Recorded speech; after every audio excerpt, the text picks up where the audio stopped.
महत्व कळत नाही. देवी दिला देह भजना गोपटा या झाला फाटा बालिकेचा.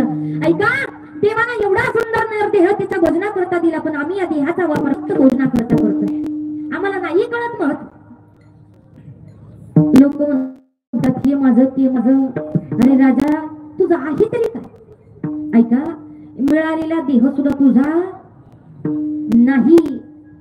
देह ही काळाचे, धन कुबेराचे, ते आपले काहीच नाही. म्हणून गर्व करत बसू नका, अहंकार करू नका. वर्ष श्राद्धाच्या कीर्तनामध्ये आम्ही सांगत असतो की घरदार बायको मुलं प्रपंच यातलं आपलं काही नाही, यातलं आपलं काहीच नाही. मग लोक काही काही अतिशहाणे असतात, पुस्तक ज्ञान जास्त वाढलेलं असतं, ते मग आम्हाला हसतात, म्हणते हे कीर्तन करायचं त्यांना सांगणं खरे ना बाबा. म्हणतात असे लोक फार विचित्र आहे. मग अशा लोकांना माझे नाथ बाबा सावध करतात. हे जरी नाही काल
जन्म मिळालाय आणि मरणार हे निश्चित आहे.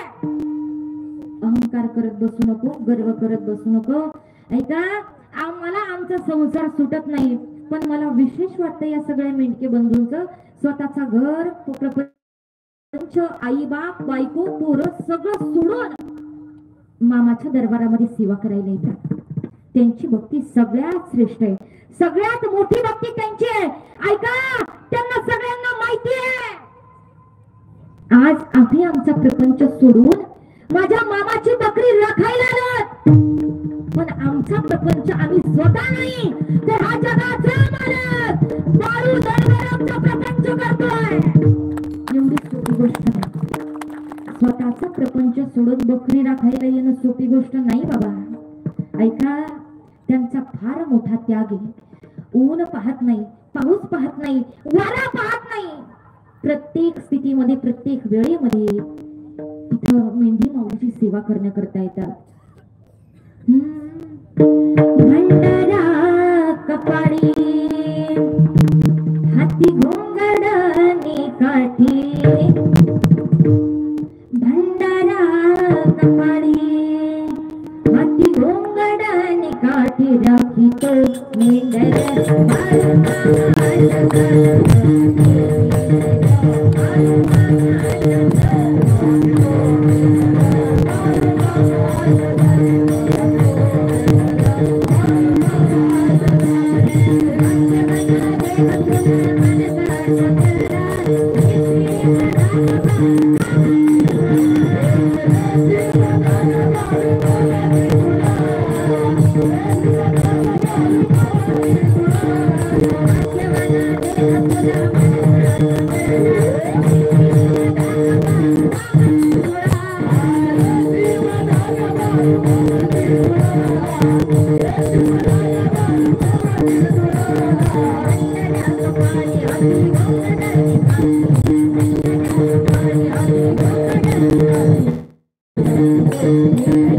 Thank you.